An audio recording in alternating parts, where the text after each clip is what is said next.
¿Por qué los bancos aman la guerra? La guerra no beneficia a nadie, ni siquiera al vencedor, afirma el dicho que todos suscriben. Entonces, ¿por qué la humanidad se ha sumido en tantas guerras sangrientas, especialmente en el último siglo? El comandante en jefe de la Fuerza Aérea de la Alemania Nacionalsocialista, Hermann Göring, tenía una persuasiva respuesta: el pueblo no quiere la guerra. ¿Por qué querría un pobre cerdo de granja arriesgar su vida en una guerra cuando lo mejor que puede sacar de esta, es regresar a su granja en una pieza? Dijo en los juicios de Nuremberg, en una conversación con el periodista Gustav Hilbert, en 1946. Pero, después de todo, son los líderes del país los que determinan la política y siempre es algo simple arrastrar a la gente, trátese de una democracia, caudillos bananeros, o un parlamento o de una dictadura comunista. Así que los líderes de países que conducen guerras de agresión o hacen parecer que los ataques de falsa bandera son necesarios para la defensa propia, deben ver algunos beneficios para sí mismos, ya sea más poder o fama o por sacar a la economía local de una depresión. No obstante, no es el caudillo bananero de una republiqueta, el dictador comunista de la Unión Soviética o el presidente de Estados Unidos el que más se beneficia. De hecho, muchas veces ellos tampoco se benefician en lo absoluto. Hay un grupo que siempre se beneficia, sin importar qué lado gane. Es el grupo que financia la guerra a la distancia y recauda el interés a costa de la sangre de los inocentes. La financiación de las guerras en la historia. Desde el comienzo de los tiempos, el único sector del que los líderes políticos de un país pueden tomar suficiente dinero para gastar en la empresa más ineficiente de la historia humana, es el sector bancario. Ahora y en el pasado, financiar la guerra a través de los impuestos es imposible debido a los devastadores efectos que tiene en la economía y la consecuente reacción popular.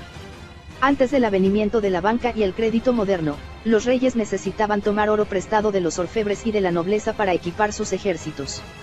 Y a pesar de que las guerras medievales solían ser largas y brutales, tenían un alcance limitado debido a las restricciones en la financiación, así como la tecnología limitada y el menor tamaño de la población. Esto cambió con la creación del Banco de Inglaterra en 1694, que era de propiedad privada y permitió al gobierno británico financiar sus esfuerzos de guerra a través de la venta de bonos.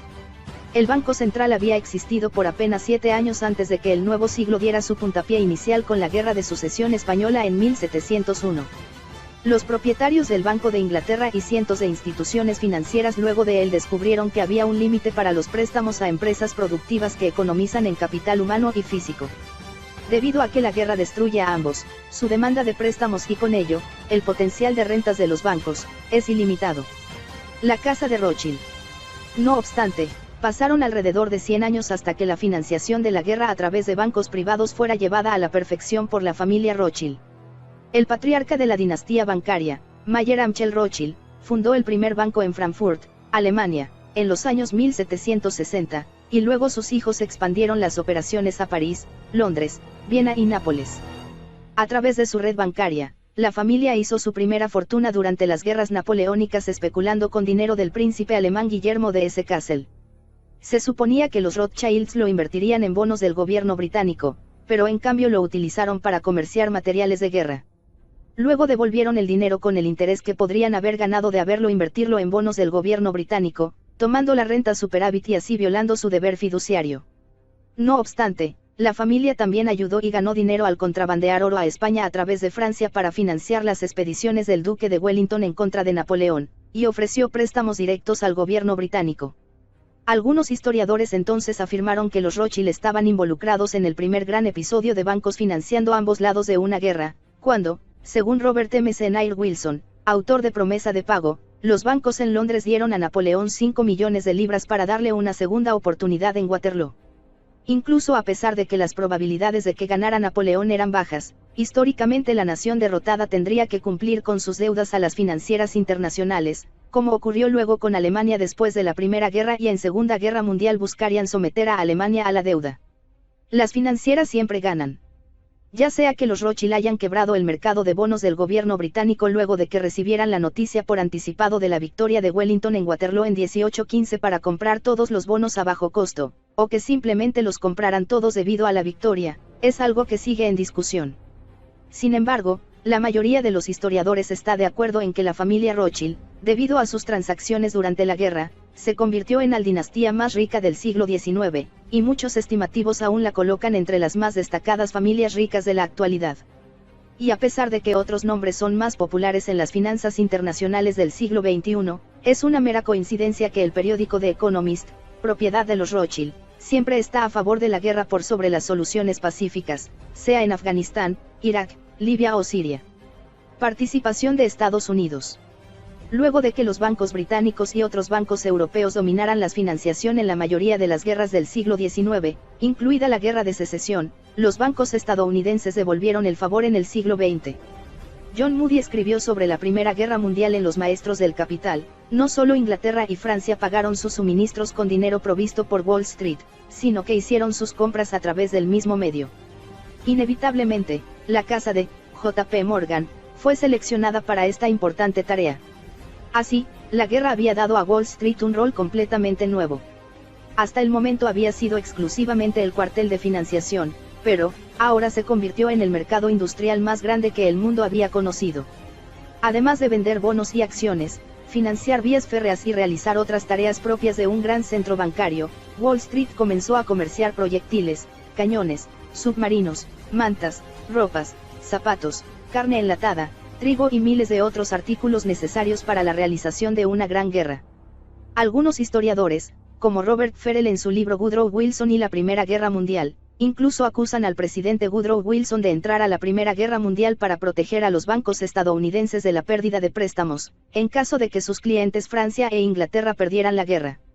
Si Ferrell está en lo correcto y este es un tema discutido, los estadounidenses que votaron por Wilson en 1916 con su plataforma de no guerra fueron arrastrados a una guerra que no querían pero que sus líderes estimaron necesaria debido a los nefastos negocios financieros realizados por fuera del escenario público.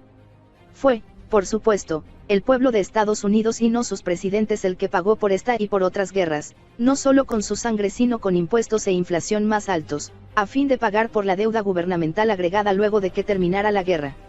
La Primera Guerra Mundial fue el conflicto armado más letal de la historia humana, consumió la mayor cantidad de vidas en el periodo más corto de tiempo. Esto se debió no solo a los avances en la tecnología de guerra, sino también a la suspensión del patrón oro por parte del gobierno.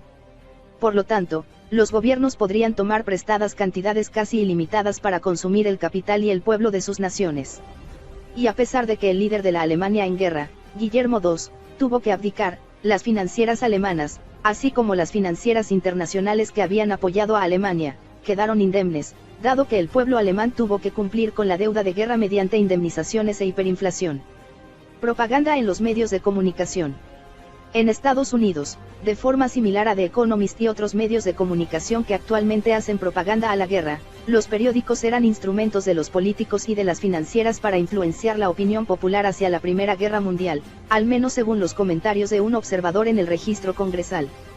Los bancos internacionales liderados por Wall Street también fueron instrumentos que financiaron el ascenso del régimen soviético con sus revoluciones bolcheviques, poniendo la banca nacional de la Rusia zarista a nefastos intereses de sus financiadores, e incluso continuaron trabajando con este durante la guerra.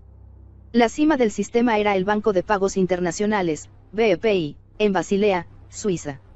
La cima del BPI continuó su trabajo durante la Segunda Guerra Mundial como el medio a través del cual los banqueros que aparentemente no estuvieron en guerra los unos con los otros continuaron con los intercambios beneficiosos de ideas, información y planeamiento para el mundo de posguerra.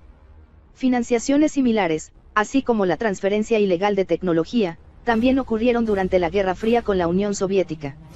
Financiación de la guerra hoy. ¿Qué ha cambiado a día de hoy? Desafortunadamente, nada sustancial. Los pueblos aún no quieren guerras, no obstante, el Consorcio Bancario Internacional sigue considerándolas una de las empresas más rentables para financiar y por lo tanto frecuentemente presiona a favor de ella en los medios de comunicación principales y contribuye generosamente a los políticos que apoyan la guerra. Durante la elección presidencial de Hillary Clinton, que se postuló con una plataforma de intensificar los conflictos con Rusia en Siria y Ucrania, recibió millones de dólares en donaciones y pagos de grandes bancos por dar conferencias. En Estados Unidos, los bancos, ya sea directa o indirectamente, financian el gobierno de EU a través del mercado del Tesoro o la Reserva Federal de Propiedad Privada. A través de la red principal de proveedores, los grandes bancos como JP Morgan y el Bank of America imprimen dinero, sin costo, para acreditar la cuenta del gobierno federal y a cambio recibir bonos del Tesoro a una mayor tasa de interés. Luego se los quedan, los venden al público o los venden a la Reserva Federal, que también imprime dinero sin costo y actualmente es propietaria de casi $2.25 billones de la deuda del gobierno federal. Los bancos aún se benefician enormemente por la emisión de deuda del gobierno federal y siguen beneficiándose enormemente de guerras como las de George W. Bush, otro adorado de Wall Street en Irak y Afganistán, que, según la Oficina Congresal de Presupuesto, costó $2.24 billones en total, solo un poco menos que la cantidad de bonos del Tesoro en los libros de la Reserva Federal. Así que si los bancos son tan poderosos y la guerra es tan rentable, ¿por qué no tenemos otra guerra mundial? La primera razón es buena. Internet da a los votantes la opción de decidir por sí mismos, en vez de creer en los medios de comunicación de propaganda de la guerra, y este acceso a la información ha resultado en reacciones negativas cuando otra guerra se asoma. La segunda es menos positiva. Después de los años 1970 y el advenimiento de la globalización, los gobiernos en Occidente descubrieron una forma de agregar incluso más deuda con más conveniencia política, que cuesta menos vidas pero probablemente desperdicia mucho capital a la larga.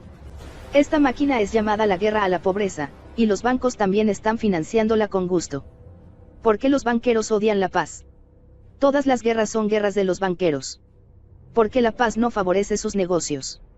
En un artículo en la web de Intercept, Le Fang informó que Walton le preguntó a Mary Jane Husen, directora ejecutiva de Lockheed Martin, si un acuerdo con Irán podría impedir lo que se ve como un crecimiento en ventas militares al extranjero.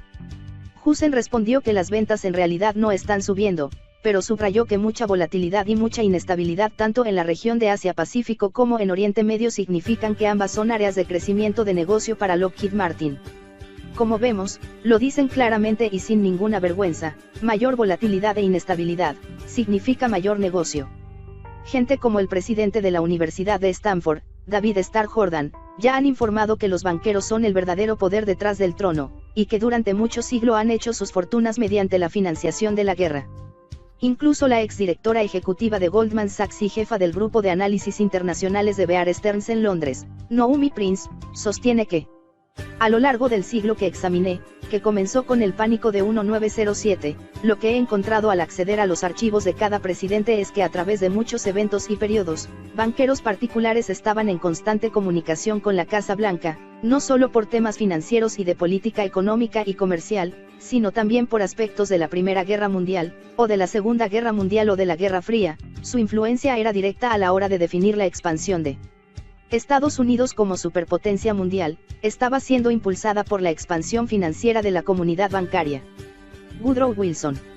Al comienzo de la Primera Guerra Mundial, Woodrow Wilson había adoptado inicialmente una política de neutralidad. Pero el Banco Morgan, que era el banco más poderoso de la época, y que terminó financiando más del 75% de las fuerzas aliadas durante la Primera Guerra Mundial, empujó a Wilson para que se implicara en la guerra. Al otro lado de esa guerra, por ejemplo, fue el City National Bank, el que, a pesar de que trabajó con Morgan en la financiación de los franceses y los británicos, no tuvo ningún problema en trabajar en la financiación del bando alemán, al igual que hizo el Chase Manhattan Bank de Rockefeller. De hecho, J.P. Morgan tomó el control de los principales 25 periódicos de Estados Unidos con el fin de hacer propaganda a favor de la entrada de Estados Unidos en la Primera Guerra Mundial. Una comisión especial del Senado de Estados Unidos que investigó la industria de las municiones encontró conexiones entre los beneficios de guerra de los bancos y los de las industrias de municiones, gracias a la participación de Estados Unidos en la Primera Guerra Mundial. En concreto, el comité informó de que entre 1915 y enero de 1917, los Estados Unidos prestaron $27 millones a Alemania y en el mismo periodo, prestaron $2.300 millones al Reino Unido y a sus aliados, casi 100 veces más. Por lo tanto, se puede deducir que los EU entraron en la guerra del lado aliado para que los prestamistas pudieran ser reembolsados por sus mayores deudores, el Reino Unido y sus aliados. Mientras tanto, millones de personas murieron en las trincheras de Europa para favorecer todos esos intereses. Thomas Jefferson y el padre del capitalismo de libre mercado, Adam Smith, ya advirtieron en su momento que los bancos financiaban las guerras y que buscaban, no solo que hubiera el mayor número de guerras posibles, sino que esas guerras se alargaran tanto como fuera posible. El marine más condecorado de la historia, Smedley Butler, describió a la perfección la relación entre los banqueros y la guerra. Pasé 33 años y 4 meses en el servicio militar activo y durante ese periodo pasé la mayor parte de mi tiempo ejerciendo de matón para los grandes negocios, para Wall Street y para los banqueros. En resumen, yo era un mafioso, un gángster para el capitalismo. Ayudé a conseguir que México y especialmente Tampico, fueran seguros para los intereses petroleros estadounidenses en 1914. Ayudé a hacer de Haití y Cuba lugares decentes para que los muchachos del National City Bank obtuvieran ingresos de esos países. Smedley Butler. Ayudé en la violación de media docena de repúblicas centroamericanas en beneficio de Wall Street. Ayudé a purificar Nicaragua para la International Banking House of Brown Brothers entre 1902 y 1912. Llevé la luz a la República Dominicana para favorecer los intereses azucareros estadounidenses en 1916. Ayudé a que Honduras fuera un lugar adecuado para las empresas estadounidenses de fruta en 1903.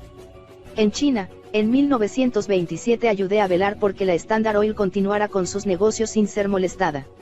Mirando hacia atrás, veo que le habría podido dar lecciones a Al Capone. Él lo máximo que consiguió fue operar en 3 distritos. Yo operé en 3 continentes. En Confesiones de un sicario económico, John Perkins describe cómo se utilizan los préstamos del Banco Mundial y del FMI para generar beneficios para las empresas de Estados Unidos y enterrar a los países con deudas enormes, que permiten a los Estados Unidos tomar control sobre ellos. No es de extrañar que ex líderes militares civiles como Robert M. McNamara o Paul Wolfowitz llegaran a dirigir el Banco Mundial.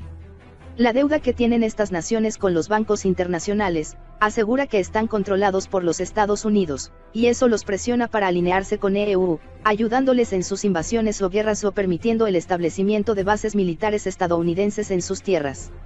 Si los países se niegan a honrar sus deudas, la CIA o el Departamento de Defensa de Estados Unidos hace cumplir su voluntad política, mediante golpes de Estado o acciones militares.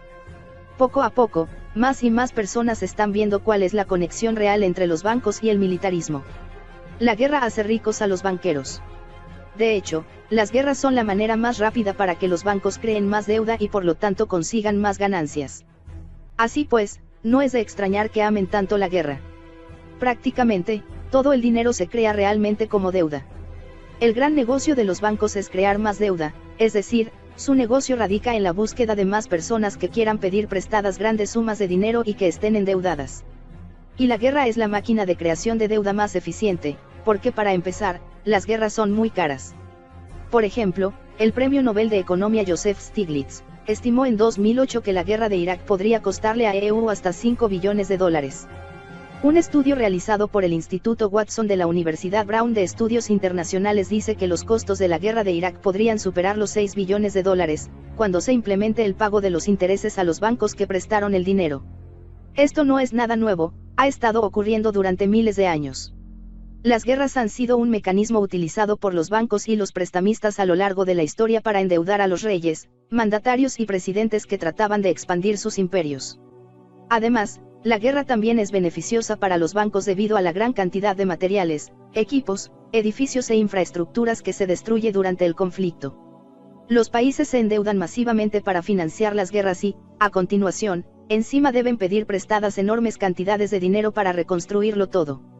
Este artículo, traducido de WashingtonBlog.com, es un mensaje para todos esos idiotas que se dejan engañar con mensajes patrióticos o ideológicos para ir a bombardear o matar a gente desconocida a cualquier lugar del mundo, en nombre de su patria, la democracia o la lucha contra la tiranía. Cualquier soldado que lucha en cualquier guerra de la actualidad, debería saber que lo hace solo para enriquecer a un grupo de psicópatas que están financiando hasta la última bala que se dispara en ese conflicto, incluidas las que le pueden matar a él, y que el verdadero móvil detrás de los conflictos que asolan el mundo es, sencillamente, el lucro. Y eso no tiene nada de heroico, o de patriótico, ni tiene nada que ver con el cumplimiento del deber. Es estupidez en estado puro. ¿Queréis saber quién es vuestro auténtico enemigo? Solo tenéis que acercaros a la sucursal bancaria de la esquina y veréis su logo. Cada vez que veáis a un banquero en la televisión, sea el que sea y por educado y civilizado que parezca, debéis saber que esa es la persona que os lo está robando todo y que, tarde o temprano, os enviará a la muerte con una sonrisilla burlona en la boca. ¿Qué podemos hacer para impedir que continúe tanta injusticia?